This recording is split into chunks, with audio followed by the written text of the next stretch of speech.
Hello, all dear students. I welcome you all on Byju's exam prep.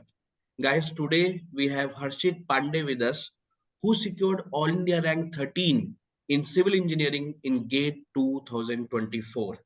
So let us know about his struggles, his preparation strategy, so that all the future aspirants who will be giving the GATE examination in 2025-26 can have inspiration from him. तो सबसे पहले हर्षित बहुत बहुत बधाई आपको all India rank 13 civil engineering में लाने के लिए। Thank you sir. Okay Harshit, इससे पहले हम आगे चले, मैं और ऋचा मैम आपसे सवाल पूछें आपकी स्ट्रेटेजी के बारे में, एक बार हमारे स्टूडेंट्स को अपना इंट्रोडक्शन दे दीजिए ताकि वो आपको बेहतर जान पाए। मेरा नाम तो पता अब है, हर्षित पांडे। मेरी 13th रैंक आई है सिविल इंजीनियरिंग में। मैंने बीटेक अपना Govind Vallabh Pant university of agriculture and technology Uttarakhand से किया है और मैं पिछले साल पास आउट हुआ हूँ 2023 में। ये मेरा सेकेंड अटेम्प्ट था गेट में और लास्ट अटेम्प्ट में मेरी रैंक 269 थी 2023 में और इस साल मैंने उसको 13th में इम्प्रूव किया। तो 269 से 13, थर्ड ईयर में भी आपने, फोर्थ ईयर में आपका 269 था, ड्रॉप आउट होने के बाद आपका ऑल इंडिया रैंक 13 था, थर्ड ईयर में भी आपने गेट दिया था? तो थर्ड ईयर में मैंने फॉर्म भरा था पर उस समय कोविड आ गया था तो मैं ट्रैवल नहीं कर पाया और मेरी ओके प्रिपरेशन भी मतलब आधी 50% सिलेबस मैंने पढ़ा था तो मैंने नहीं चूज किया था इतना ट्रैवल करना 50% सिलेबस के साथ कोविड के बीच में, तो मैंने थर्ड ईयर का अटेम्प्ट फिर ड्रॉप कर दिया। Okay, over to you ma'am. Okay. Okay, Harshit, first of all, congratulations once again. By the way, Harshit, you gave the paper only for civil engineering, or you have taken other papers like environmental science also and other subjects? Ma'am, I took the paper only for civil engineering because I was very clear that I wanted to join a PSU and the opportunities for PSUs are comparatively more in civil engineering as compared to environmental science. So, like, what was your 1 year preparation strategy? Means what all things you did, like in this 1 year, whole 1 year, while you were preparing for GATE? So you focused on the concepts, or you were busy solving questions because last year you were clear with your concepts? How much time you used to give for revision?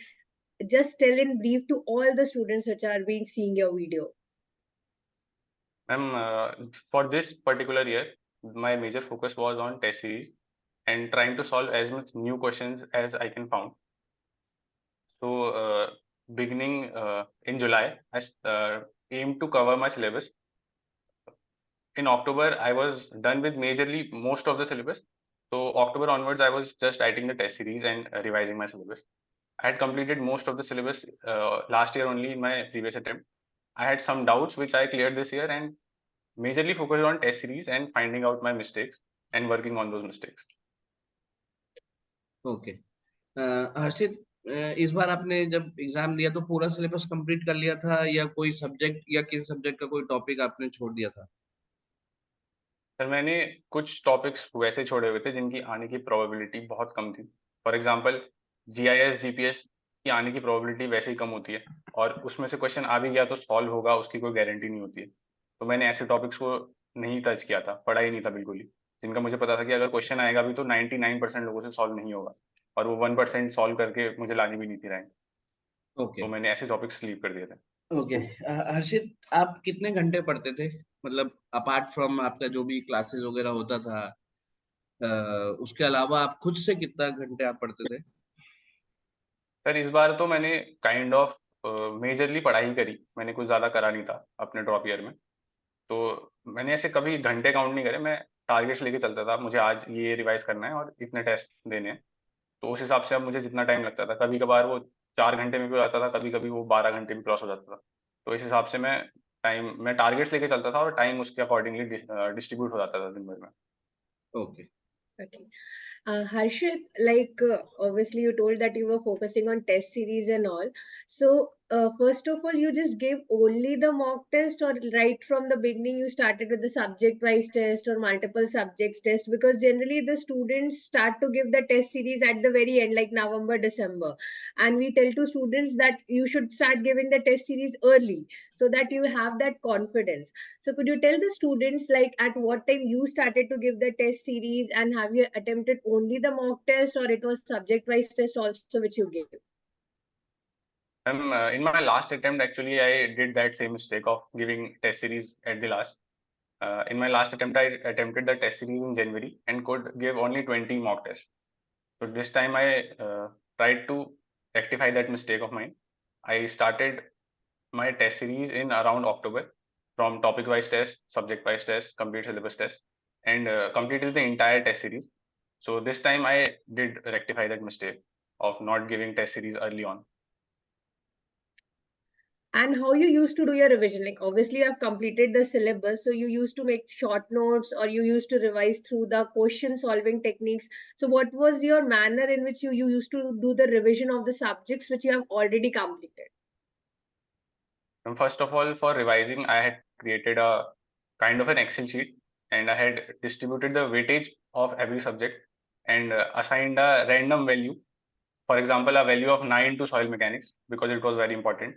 Similarly, a value of maybe a 3 or 2 to irrigation engineering because it had less weightage as compared to soil mechanics. Now that number was the number of times I have to revise that syllabus. So accordingly, I had divided the entire time in days according to the weightage that I had given to that subject. So I was very clear that I have to revise this subject this many times and this is the amount of time. So the schedule was fixed and I just used to use that schedule to plan my revisions. Okay. Okay Harshit, देखो आपने exam दिया, exam Yes, के sir. बाद response की आई होगी, answer की आई होगी, तो आपको Yes, पता sir. चल गया होगा कि मैं फोड़ने वाला हूँ, मतलब आपका टॉप रैंक आने वाला है, क्योंकि अब तो रैंक प्रेडिक्टर भी इतने सारे रहते हैं जिससे हम अप्रोक्सीमेटली एक अंदाजा तो लगा ही सकते हैं। लेकिन उससे पहले दिसंबर में, नवंबर में, उस समय आपको विश्वास था कि यार मैं टॉप 50 में या टॉप 100 में या डबल डिजिट रैंक ले आऊंगा? सर नवंबर दिसंबर के अराउंड मतलब मैंने ये माना हुआ था कि अगर मैं टेस्ट सीरीज पूरी कर लूंगा, एंड तक सारे टेस्ट दे दूंगा तो मेरी अंडर 100 तो आ जानी चाहिए। मतलब ये मेरा बिलीफ था अंदर से कि मुझे रैंक एम नहीं करनी है, मुझे टेस्ट सीरीज कंप्लीट करने पे एम करना है और रैंक उसका आउटकम हो जाएगा अपने आप। तो उस समय मैं ये नहीं सोच रहा था कि मुझे रैंक कितनी लानी है, मैं यही सोच रहा था कि मुझे टेस्ट सीरीज पूरी करनी है और टेस्ट सीरीज पूरी होगी तो रैंक अपने आप आ जाएगी। ओके। और आपके फाइनल मार्क्स लगभग 80 मार्क्स, कितने मार्क्स थे आपके नॉर्मलाइज होने के बाद? सर 81.66। 81। और आपके टेस्ट सीरीज में कितने मार्क्स आ रहे थे? सर टेस्ट सीरीज में मेरे काफी वेरिएबल रहते थे मार्क्स। ऑन एन एवरेज तो यही रहे होंगे, 80 के अराउंड रहे होंगे, पर variable lowest was something around 58 something and highest was this time it was 93 marks. और ऐसे कौन से सब्जेक्ट थे जो आप सबसे ज्यादा जिसमें आप स्कोर कर पा रहे थे, जिसमें मतलब आपके फेवरेट सब्जेक्ट थे, जिसमें आपको ज्यादा विश्वास था कि यार ये तो मैं कैसे भी क्वेश्चन आ गया मैं कर ही दूंगा? सबसे स्ट्रॉन्ग तो फॉर्म और स्ट्रक्चर एनालिसिस थे। दोनों सब्जेक्ट्स में मुझे बहुत ज़्यादा कॉन्फिडेंस था कि इसमें तो करके आऊंगा करके कोई क्वेश्चन आ जाए। Okay. So Harshit, how does Byju's has helped you in your this preparation phase of your GATE examinations? Could you tell that to the students as well? When from Byju's, I mainly refer to the YouTube lecture series of Byju's regarding different things. For example, for aptitude part, I majorly relied on the videos provided by Byju's. Also, I used to solve the questions that were given in the live mock tests that are conducted by the Byju's. The live questions along with the answers that you and Abhinav sir and other teachers given the YouTube series. So these were the major things that I referred from Byju. Also, after the GATE exam, the post-GATE guidance and the strategy sessions that were conducted earlier on at the start of the year, those are also very helpful. Okay. Harshit, जब result आया तो उस समय आप कहाँ थे, कैसा reaction था? आपने आपने अगर आप अभी शायद जैसे इंटरव्यू से पहले बात हो रही थी तो आप दिल्ली में रहते हैं, आपके फैमिली शायद उत्तराखंड नैनीताल में रहते हैं, तो आपने उनको बताया, उनका कैसा रिएक्शन था, थोड़ा सा बताइए। मैं जरूर इससे उम्मीद करता हूँ कि आने वाले बच्चों को एक मोटिवेशन मिलेगा। सर जिस समय रिजल्ट आया उस समय मैं मेंस की प्रिपरेशन कर रहा था, पीएससी मेंस की, पीएससी मेंस के क्वेश्चन कर रहा था और रिजल्ट देख के मेरी 13th रैंक थी और फाइनली मुझे एक्सपेक्टेड था कि मेरी अंडर 20 आ जानी चाहिए बेस्ट केस और अंडर 50 वर्स्ट केस आ जानी चाहिए।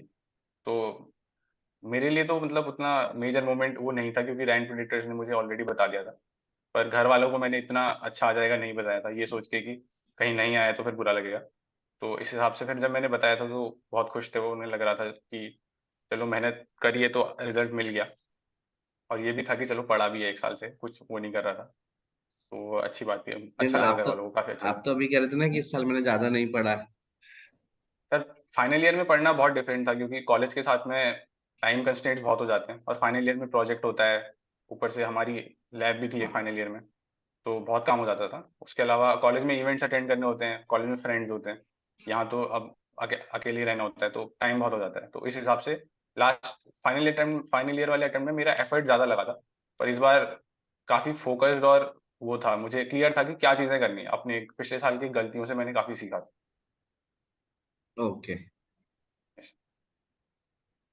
Okay, so Harshit, like some students are in dilemma, जैसे ड्रॉप लेना भी चाहते हैं, बट उनको ये है कि एक फियर रहता है ना कि सिलेक्शन अगर नहीं हो पाएगा तो साल वेस्ट हो जाएगा, तो शायद एमटेक के साथ प्रिपरेशन कर लेते हैं, रैंक अच्छी नहीं आई है तो कोई दूसरे कॉलेजेस के साथ प्रिपरेशन कर लेते हैं, while they don't get that much of courage कि एक साल पूरा ड्रॉप लेके सिंसियरली फोकस होकर हम प्रिपरेशन करें।